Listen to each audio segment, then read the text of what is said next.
उप्पूगढ़ का कफ्फू चौहान। एक समय की बात है, गढ़वाल पर अजयपाल नाम का राजा शासन करता था। उसकी ताजपोशी के वक्त राज्य के सभी सरदार व गणमान्य व्यक्ति दरबार में राजा के प्रति अपनी स्वामी भक्ति प्रकट करने व नजराना देने के लिए हाजिर हुए। सिवाय कफ्फू चौहान के, कफ्फू चौहान उपगढ़ किले का रहने वाला था।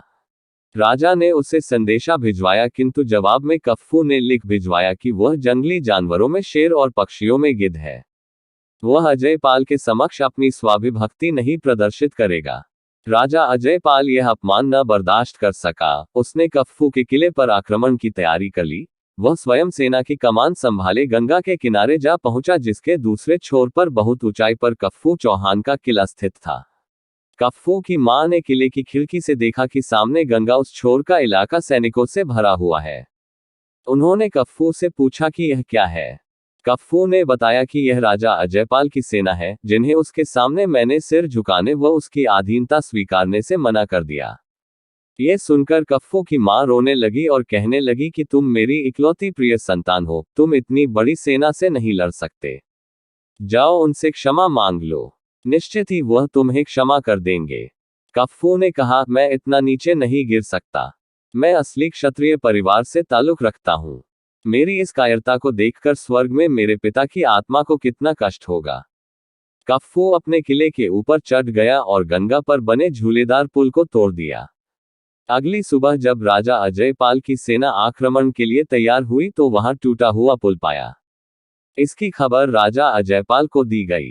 राजा बहुत क्रोधित हुआ। उसने सेना को आदेश दिया कि जल्द ही नया झूलेदार पुल का निर्माण कर महल को चारों तरफ से घेर लिया जाए, और जितना समय पुल बनाने में लगता उधर कफ्फू चौहान ने अपनी सेना युद्ध के लिए तैयार कर लिया।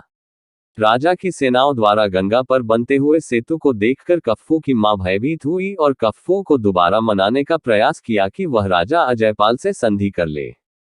कफ्फू अभी भी अटल था अपनी बात पर। उसने ठान लिया, यदि उसका सिर धड़ से अलग हो जाए तब भी वह राजा के समक्ष आत्मसमर्पण नहीं करेगा। कफ्फू ने अपने हथियार संभाले और घोड़े पर सवार होकर महल से निकला और टूट पड़ा दुश्मन की सेना पर। वीरता का वह सर्वोत्तम परिचय दे रहा था। उसने अकेले ही राजा अजयपाल की पूरी सेना को धराशाही कर दिया। खून की नदियां बह निकली, लाशों से धरती पट गई। अजयपाल की सेना को नष्ट करने के बाद थका हुआ कफ्फू गंगा के तट पर आकर विश्राम करने लगा। उसी समय कफ्फू की सेना का एक सरदार दूसरी जगह अजयपाल की सेना की एक टुकड़ी से अपने कुछ सैनिकों के साथ युद्ध लड़ रहा था, किंतु वह सभी अजयपाल की उस सैनिक टुकड़ी के द्वारा मारे गए। कफ्फू की मां ने यह भयानक नरसंहार देखा और वह दुखी व स्तब्ध रह गई, और उसने विचार किया कि कफ्फू का भी यही हाल हुआ होगा। अंततः उन्होंने निर्णय लिया कि दुश्मन के हाथों मारे जाने से बेहतर स्वयं को खत्म कर लेना है।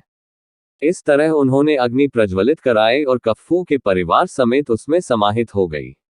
जब कफ्फू विजयोपरांत महल में वापस आया तो वह इस विभीषिका को देखकर अवाक खड़ा रह गया। इस भयानक अग्नि दृश्य को देखकर अपने महल के फाटक पर वह पत्थर सा बन गया। इसी बीच अजयपाल की सेना की बची हुई टुकड़ी महल में दाखिल हुई और उसने कफ्फू की ये दुर्दशा राजा अजयपाल को बताई। वह बहुत प्रसन्न हुआ और अपने सैनिकों से कहा कि यदि कफ्फू उनकी बात नहीं मानता है, उनकी अधीनता स्वीकार नहीं करता है, तो उसका सिर धड़ से अलग करके मेरा पैरों पर पड़ना चाहिए। जब सैनिक कफ्फू का सिर काटने लगे तो उसने भयंकर क्रोध में अपने सिर को झटका और वहां की अपनी धरती की 2 मुट्ठी मिट्टी को अपने मुंह में रख लिया और बड़ी बहादुरी तथा नफरत भरी मुस्कान से राजा अजयपाल की तरफ देखा। जब कफ्फू का सिर धड़ से जुदा हुआ तो वह राजा के पैरों पर गिरने के बजाय राजा के सिर के बराबर से निकल गया और मुंह की मिट्टी राजा पे फेंक दिया। राजा अजयपाल कफ्फू की इस बहादुरी व वीरगति के आगे नतमस्तक हुआ और उसने बड़े सैनिक सम्मान के साथ गंगा के किनारे कफ्फू चौहान का अंतिम संस्कार किया। अगर आपको स्टोरी अच्छी लगी तो लाइक, शेयर और सब्सक्राइब करें।